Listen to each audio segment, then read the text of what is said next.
Doutor Ives, como é que o senhor vê hoje a corrupção no Brasil? A corrupção no Brasil ainda é bastante elevada. Basta dizer que nós estamos considerados no mundo inteiro um dos países onde a corrupção é maior.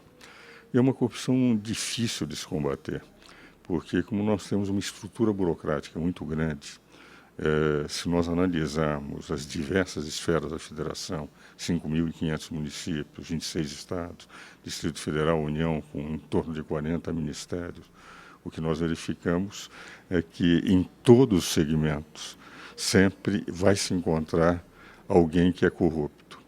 Esta luta contra a corrupção é uma luta profilática, necessária, a favor da cidadania, mas, infelizmente, ainda no Brasil, nós estamos mais teorizando o combate à corrupção do que efetivamente praticando.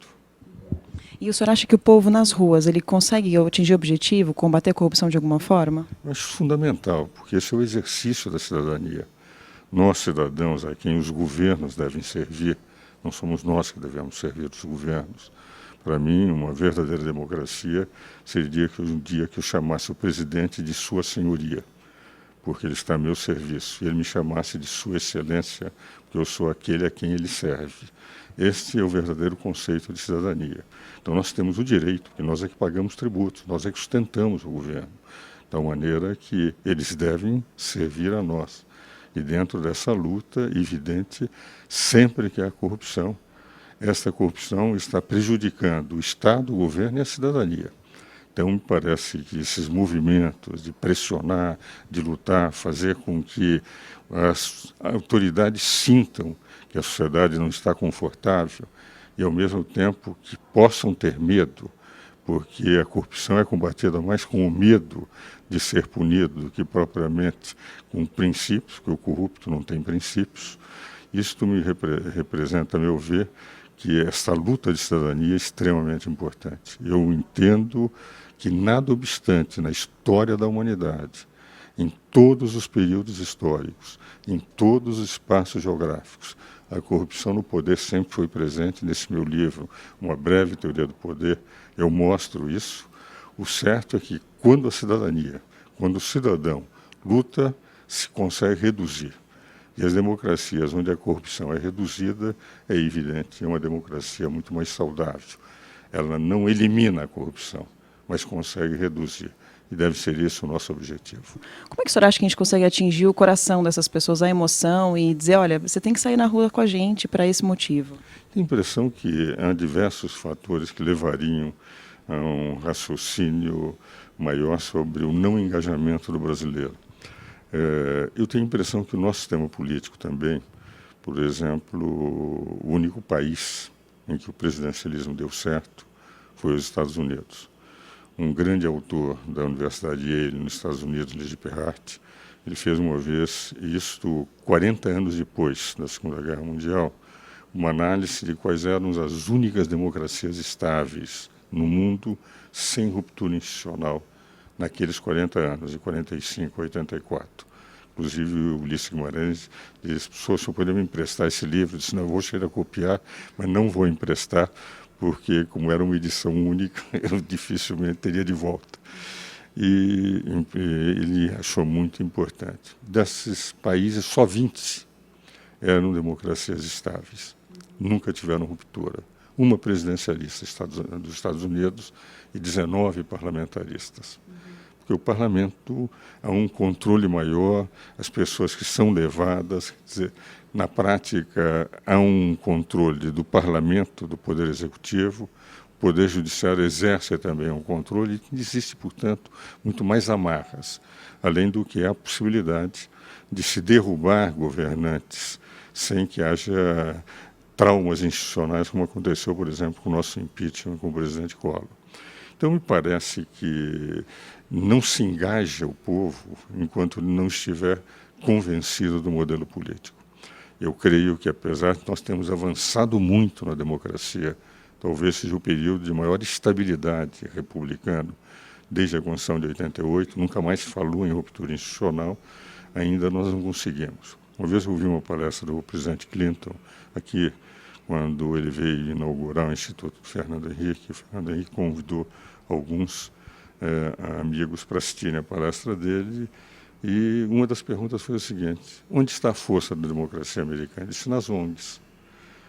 Mais do que no Congresso, mais do que no Executivo, as organizações não governamentais de controle do governo, que ficam no parlamento, pressionam os parlamentares.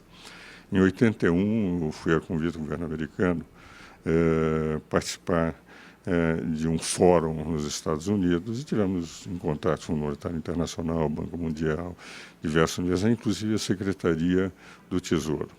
Eu me lembro que o secretário do Tesouro dizia o seguinte: cada vez que eles queriam aumento de impostos, antes de mandar o projeto para o Congresso, eles chamavam a Associação Nacional dos Pagadores de Tributos, taxpayers, dos contribuintes, para discutir. E dizia o seguinte: se nós não conseguimos convencer aqui, nós vamos ter grandes problemas no parlamento, porque a sociedade, ela reage, ela discute. Os momentos mais importantes do Congresso americano são os momentos em que eles discutem orçamento. Por exemplo, plano da saúde, plano de previdência. O mundo inteiro fica sabendo. Aliás, os parlamentos surgem para discutir orçamentos. O primeiro parlamento, realmente parlamento moderno, foi o dos barões ingleses, quando reagiram a João Sem Terra e exigiram que houvesse um controle orçamentário do Tesouro e que todo ano eles soubessem o que iria para o Tesouro, o que iria para a coroa e o que ficaria com os barões.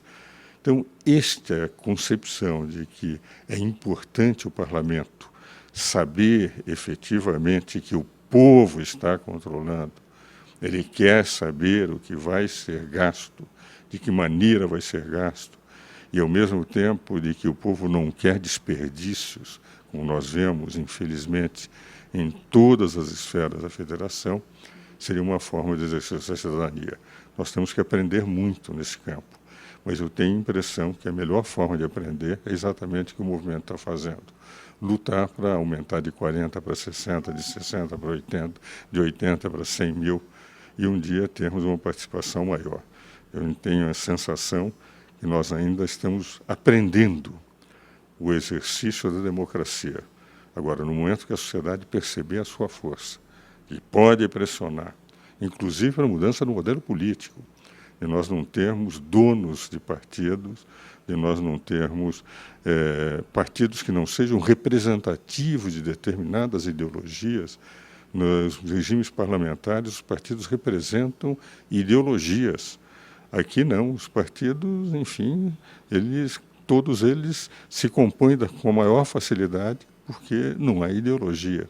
Então, dentro dessa linha, o povo, não confiando, termina não exercendo pressão.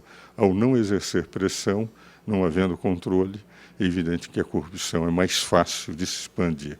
E os organismos internos do próprio governo, eles são frágeis. Por exemplo, as corregedorias, agora o CNJ está fazendo controle maior na magistratura, e o Poder Judiciário é o melhor dos três poderes, onde há menos corrupção, mas foi desventrado pelo CNJ, o que ocorre em alguns tribunais do país. A meu ver, nós temos que aprender, mas eu considero que um movimento contra a corrupção, no momento em que a sociedade for tomando consciência de que nós é que elegemos os governos, por isso eles estão a nosso serviço, nós temos o direito de controlar, de pedir explicações, é evidente que nós vamos melhorar o nível de corrupção no Brasil.